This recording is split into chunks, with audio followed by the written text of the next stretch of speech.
Assalamualaikum warahmatullahi wabarakatuh. Waalaikumsalam Waalaikumsalam warahmatullahi warahmatullahi wabarakatuh. wabarakatuh. Selamat malam anak-anak, bagaimana kabarnya? Malam, Bu. Alhamdulillah Alhamdulillah baik. baik, Bu. Nah, baik, untuk mempersingkat waktu karena sudah malam, Ibu akan langsung memulai kegiatan pembelajaran pada hari ini. Baik, jadi anak-anak, hari ini kita akan mempelajari materi mengenai manajemen. Nah, tentunya kalian sudah tidak asing bukan dengan kata manajemen? Ada yang tahu manajemen itu apa? Mengatur, Bu. Oke, jadi mari kita mempelajari manajemen dalam pembelajaran hari ini. Jadi, next. Baik, jadi kita akan mempelajari mengenai definisi manajemen. Apa sih manajemen itu? Nah, jadi manajemen ini berasal dari bahasa Prancis kuno, yaitu manajemen yang artinya itu seni melaksanakan dan mengatur. Next. Nah, di sini ada definisi manajemen menurut para ahli. Yang pertama yaitu menurut Praduji Atmodirjo, di mana dia mengatakan bahwa manajemen ini adalah menyelenggarakan sesuatu dengan menggerakkan orang-orang, uang, mesin-mesin, dan alat-alat sesuai dengan kebutuhan. Yang kedua yaitu ada menurut Sondang P. Siagian, di mana dia berpendapat bahwasanya manajemen ini merupakan kemampuan atau keterampilan untuk memperoleh sesuatu hasil dalam rangka mencapai tujuan melalui kegiatan-kegiatan orang lain. Dan masih banyak lagi definisi menurut para ahli lainnya. Next. Next. Oke, jadi dari pendapat para ahli-ahli yang tadi, ini dapat disimpulkan bahwa manajemen ini mengandung 3 pengertian, yaitu yang pertama, manajemen sebagai suatu proses, yang kedua yaitu manajemen sebagai kolektivitas, dan yang ketiga yaitu manajemen sebagai seni dan ilmu. Next. Oke, selanjutnya Ibu akan menjelaskan mengenai prinsip dari manajemen. Nah, prinsip dari manajemen ini menjadi pedoman kerja dalam melaksanakan manajemen, di mana prinsip manajemen ini yang diterapkan dengan tepat dapat memudahkan suatu perusahaan dalam mencapai tujuan. Nah, di mana Henry Fayol merumuskan prinsip-prinsip manajemen sebagai berikut. Yang pertama ada pembagian kerja atau division of work. Yang kedua yaitu ada wewenang, tanggung jawab atau authority and responsibility. Yang ketiga yaitu ada disiplin. Yang keempat ada kesatuan perintah atau unity of command. Yang kelima yaitu ada kesatuan arah atau unity of direction. Yang keenam yaitu mengutamakan kepentingan umum di atas kepentingan pribadi. Yang ketujuh pemberian upah atau remuneration. Yang kedelapan ada pemusatan atau centralization. Next. Oke, prinsip manajemen selanjutnya yaitu ada jenjang jabatan atau the hierarchy. Yang selanjutnya ada tata tertib atau order. Selanjutnya ada stabilitas pegawai atau stability of the staff. Selanjutnya yaitu ada inisiatif, kemudian ada semangat kerja atau esprit de corps. Next. Oke, selanjutnya Ibu akan menjelaskan mengenai unsur-unsur dari manajemen. Jadi, telah kita ketahui bahwasanya manajemen ini merupakan proses kegiatan untuk mencapai suatu tujuan. Nah, melalui kegiatan orang lain dengan menggunakan sumber daya manusia maupun sumber daya lainnya yang merupakan unsur-unsur manajemen. Nah, adapun unsur-unsur manajemen itu meliputi yang pertama ada tenaga kerja atau man. Jadi setiap kegiatan manajemen unsur manusia ini adalah unsur yang paling menentukan. Jadi manusia ini menjadi penggerak atau penentu tercapainya suatu tujuan. Yang kedua yaitu ada uang atau money, di mana dalam kegiatan manajemen biasanya uang ini sering digunakan untuk biaya produksi, membeli bahan baku, menggaji karyawan, dan membiayai biaya-biaya lainnya. Yang ketiga ada mesin, di mana pemakaian mesin ini mempermudah proses pekerjaan dan menciptakan efisiensi dan dapat meningkatkan kualitas serta kuantitas produk yang diproduksi. Yang keempat yaitu ada bahan atau materials, di mana kesediaan bahan ini sangat penting dalam proses produksi. Yang keempat ada metode, di mana metode ini merupakan cara dalam melakukan kegiatan guna mencapai tujuan. Yang kelima yaitu ada pasar atau market, di mana pasar ini merupakan tempat menjual hasil produksi. Nah, penguasaan pasar sendiri ini untuk mendistribusikan hasil produksi merupakan hal yang menentukan dalam suatu manajemen.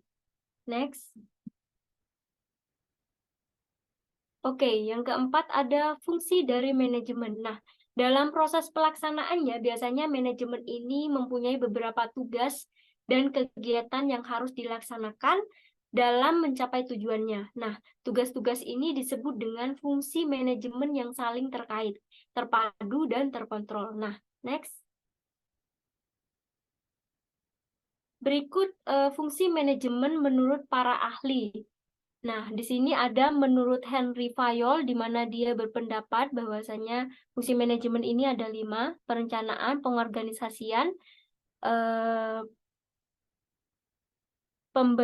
pemberian komando, dan pengkoordinasi, dan yang terakhir ada pengawas. Dan selanjutnya ada menurut George Terry, di mana fungsi manajemen ini tidak jauh berbeda dengan pendapat Henry Fayol. Begitu juga dengan William Newman. Next. Baik, nah inti dari fungsi manajemen yang pertama yaitu ada perencanaan, di mana perencanaan ini merupakan langkah awal untuk menentukan tujuan dan cara untuk mencapainya. Ini biasanya perencanaan ini berpedoman kepada 5W1H, yang dimana 5W-nya itu yaitu ada what, why, where, dan who, dan 1H-nya yaitu ada how. Yang kedua yaitu ada pengorganisasian atau organizing, di mana pengorganisasian ini merupakan proses menyusun struktur organisasi dilanjut dengan pembagian tugas, wewenang, tanggung jawab, serta sumber daya untuk mencapai tujuan yang telah diterapkan. Yang ketiga yaitu ada penggerakan. Nah, penggerakan ini merupakan tindakan mengusahakan agar semua anggota ini mau secara sadar untuk bekerja mencapai tujuan. Yang terakhir yaitu ada pengawasan atau controlling, di mana pengawasan ini merupakan proses pengamatan, menilai pelaksanaan, pengendalian proses kerja, dan jika perlu itu mengambil tindakan korektif sehingga pelaksanaan ini dapat berjalan sesuai dengan tujuan yang telah ditetapkan. Next. Oke, selanjutnya itu ada tingkatan dari manajemen. Nah, jadi menurut tingkatannya itu manajemen ini dibagi menjadi tingkatan, dan setiap tingkatan dalam manajemen ini dipimpin oleh seorang manajer. Next. Oke, untuk tingkatan manajemen sendiri ini yang pertama ada manajemen puncak, di mana manajemen puncak ini merupakan jenjang manajemen dalam sebuah organisasi, di mana manajemen ini bertanggung jawab secara keseluruhan organisasi, yang termasuk dalam tingkatan ini berupa anggota dewan direksi dan presiden perusahaan. Yang kedua yaitu ada manajemen menengah, di mana manajemen menengah ini adalah tingkatan manajemen di tengah-tengah. Manajemen ini dibawahi dan mengarahkan manajemen di bawahnya. Nah, di mana manajemen ini biasanya bertanggung jawab pada manajemen puncak. Misalnya, contohnya itu seperti kepala bagian yang membawahi beberapa kepala seksi atau kepala subdivisi yang membawahi kepala bagian. Dan yang terakhir ada manajemen bawah atau low management, di mana biasanya manajemen ini tingkatannya paling rendah dalam suatu organisasi. Jadi sering disebut manajemen ini disebut dengan manajemen lini pertama, di mana manajemen ini mengawasi tenaga operasional. Nah, contoh dari manajemen manajemen bawah ini yaitu Manager dan Supervisor. Next. Oke, yang terakhir yaitu ada selanjutnya yaitu ada tipe kepemimpinan. Nah, dalam manajemen ini biasanya tidak lepas dari kepemimpinan, di mana cara seorang manajer ini memimpin suatu perusahaan atau organisasi ini berbeda-beda. Jadi, ada beberapa tipe pemimpin. Yang pertama, next. Yang pertama yaitu ada pemimpin otokratis, yang kedua ada pemimpin militaritis, yang ketiga ada pemimpin paternalitis, yang keempat ada pemimpin karismatik, dan yang kelima yaitu ada pemimpin demokratis. Oke, untuk pemimpin otokratis ini merupakan kepemimpinan dengan memiliki ciri yang dimana ketika dia mengucapkan kata yang dia ucapkan ini benar dan harus dilakukan, dan dia menganggap bahwa bawahannya ini sebagai alat kerja semata.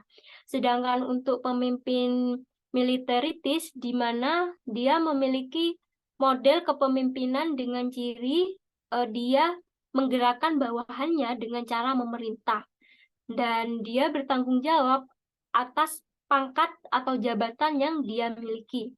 Dan untuk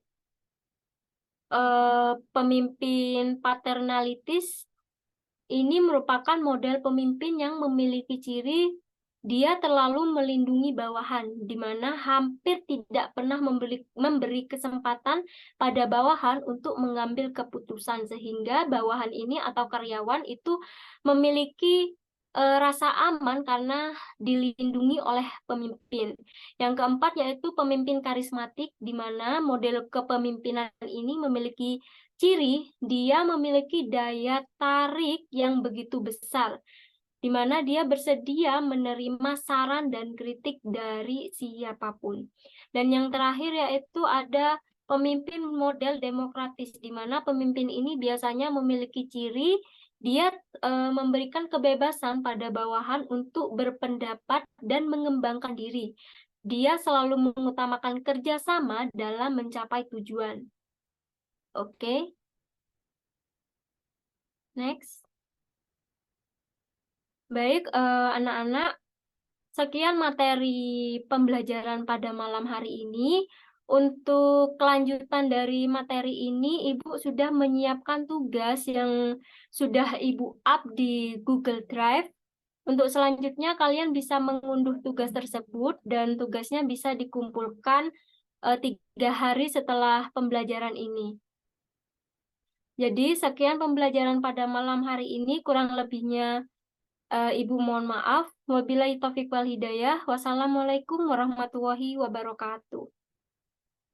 Waalaikumsalam warahmatullahi wabarakatuh. Terima kasih, Bu.